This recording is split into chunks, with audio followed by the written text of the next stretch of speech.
When Disney purchased Lucasfilm in 2012 for over $4 billion, fans around the world held their breath. A new era was beginning, one filled with hope, excitement, and deep fear.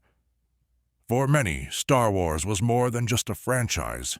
It was a mythology, a universe crafted over decades with care, complexity, and a soul. But what followed after Disney took the reins shattered that illusion for countless fans.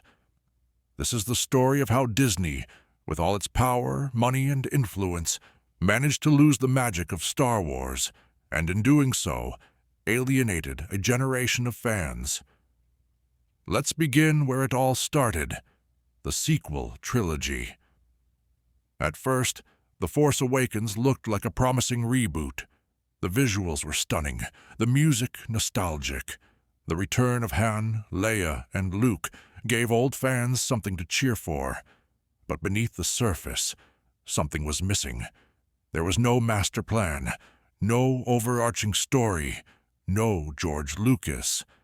Instead, we got a trilogy built on improvisation, with each director doing their own thing. J.J. Abrams set things up in Episode 7. Then Rian Johnson came in with Episode 8 and tore it all down. And when Abrams returned for Episode 9, he tried to undo Johnson's decisions. It was cinematic tug-of-war, and the fans could feel it. Characters like Finn, who was introduced with so much potential, were pushed aside. Rey's journey lacked struggle, lacked depth. She became powerful with no clear reason, no real growth. Luke Skywalker, once the symbol of hope, was turned into a bitter, broken man who had given up. This wasn't evolution, it was deconstruction, and for many, it felt like betrayal.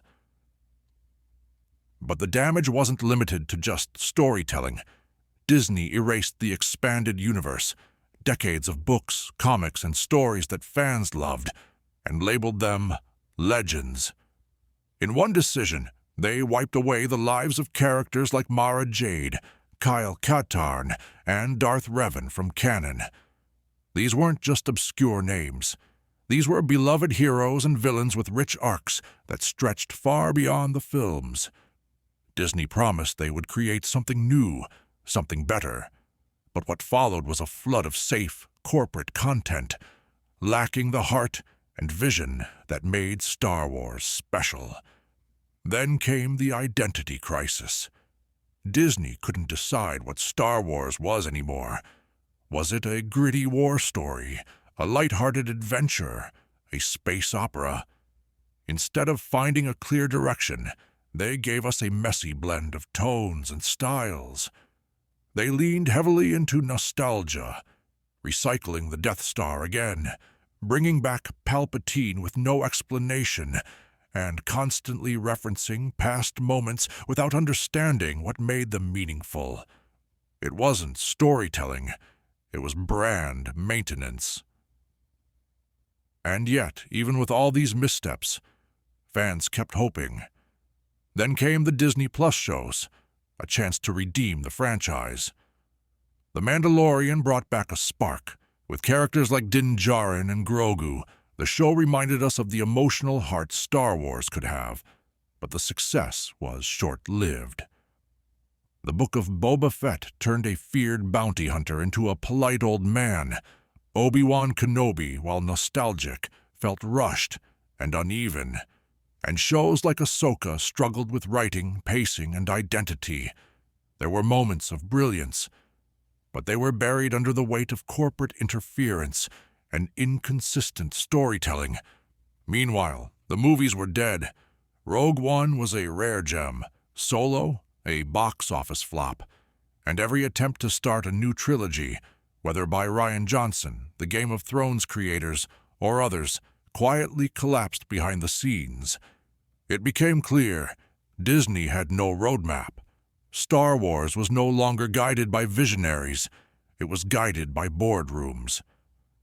But perhaps the most painful part of all was the divide it created in the fan base. Where Star Wars once united generations, children, parents, old and new, It now caused arguments, anger, and fatigue. Toxicity grew, disappointment festered, and the magic that once bound us all began to fade. So was it all Disney's fault? Not entirely. Reviving a franchise as beloved and massive as Star Wars was never going to be easy, but Disney treated it like a brand, not a story. They focused on merchandise over meaning, on quarterly profits over long-term vision, and when that happens, the Force becomes nothing more than a marketing tool. Still, there is hope. Star Wars has always been about redemption, and maybe, just maybe, with the right hands and the right hearts, the galaxy far, far away can find its soul again. But until then, we remember the magic it once had, and hope that one day it will return.